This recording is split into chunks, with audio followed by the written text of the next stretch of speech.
মুস্তাফিজকে যদি ভারতীয় cricket board BCCI নিরাপত্তা দিতে না পারে আইপিএল এ খেলতে গেলে কলকাতা নাইট রাইডার্স এর হয়ে, সেই ক্ষেত্রে যখন গোটা বাংলাদেশ দল ভারতে যাবে বিশ্বকাপের ম্যাচ খেলতে, তখন এই গোটা দলকে ভারতীয় ক্রিকেট বোর্ড বিসিসিআই কেমন করে নিরাপত্তা দেবে? এই প্রশ্নটা ওঠে বাংলাদেশ ক্রিকেট বোর্ডের জরুরি বৈঠকে, এবং এরপরই বিসিবির পক্ষ থেকে আইসিসির কাছে মেইল করা হয় এবং সেই মেইলে মূলত তিনটা প্রশ্ন তোলা হয়। প্রশ্ন এক, কেন কি কারণে মুস্তাফিজুর রহমানকে আইপিএল থেকে ড্রপ করা হলো? দ্বিতীয়ত, যখন বাংলাদেশ খেলতে যাবে বিশ্বকাপে ভারতে, তখন কিভাবে করে নিরাপত্তা নিশ্চিত করা হবে? এবং তৃতীয়ত, বাংলাদেশের মিডিয়া, সংবাদ কর্মীরা এবং বাংলাদেশের ক্রিকেট ভক্তরা যখন বিশ্বকাপ দেখতে যাবে ভারতে, তখন তাদের নিরাপত্তার বিষয়টা কিভাবে নিশ্চিত করা হবে? এই তিনটা প্রশ্নর উত্তর জানতে চেয়ে মেইল করা হয়েছে এবং একই সাথে জানিয়ে দেওয়া হয়েছে যে বাংলাদেশ বিশ্বকাপ খেলতে যাবে না, যেতে ইচ্ছুক না।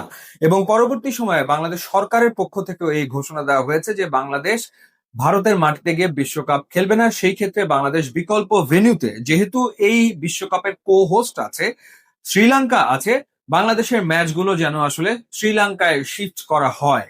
সো আইসিসির পক্ষ থেকে এখনো আনুষ্ঠানিক কোনো ঘোষণা আসেনি, কিন্তু আইসিসি বিসিবির এই মেল পেয়েছে এবং যেহেতু ছুটির দিন ছিল সেহেতু তারা এই ব্যাপারে কোনো সিদ্ধান্ত জানাতে পারেনি। কিন্তু যেটা শোনা যাচ্ছে যে আইসিসি এই ক্ষেত্রে গ্রিন সিগন্যাল দিতে যাচ্ছে, অর্থাৎ বাংলাদেশের ম্যাচগুলো এখন আর ভারতে হবে না, হবে শ্রীলঙ্কাতে।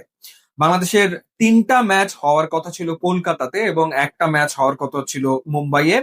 সব মিলিয়ে চারটা ম্যাচ প্রথম রাউন্ডের, এরপরে তো নেক্সট রাউন্ড। সেই ক্ষেত্রে এই ম্যাচগুলো এখন শিফট করা হবে শ্রীলঙ্কাতে। তো এটা হলো গিয়ে একটা আপডেট, এই ঘটনাটা আসলে ঘটেছে।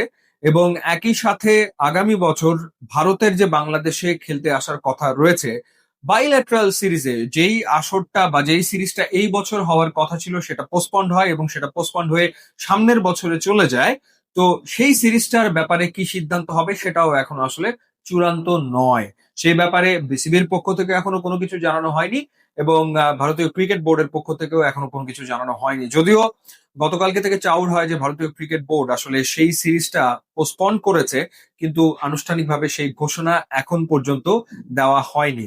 তবে ভারতীয় ক্রিকেট বোর্ড যেটা বলেছে যে বিশ্বকাপের স্কেজুয়াল হয়ে গেছে, এখন কেউ চাইলেই সেটা পরিবর্তন করা সম্ভব নয়, কারণ সবকিছু আসলে তৈরি হয়ে গেছে, স্কেজুয়াল রেডি হয়ে গেছে, সুতরাং নতুন করে এটা করা সম্ভব নয়। কিন্তু যেহেতু ব্যাপারটা আইসিসির কাছে চলে গেছে, সিদ্ধান্ত এখন আইসিসি নেবে।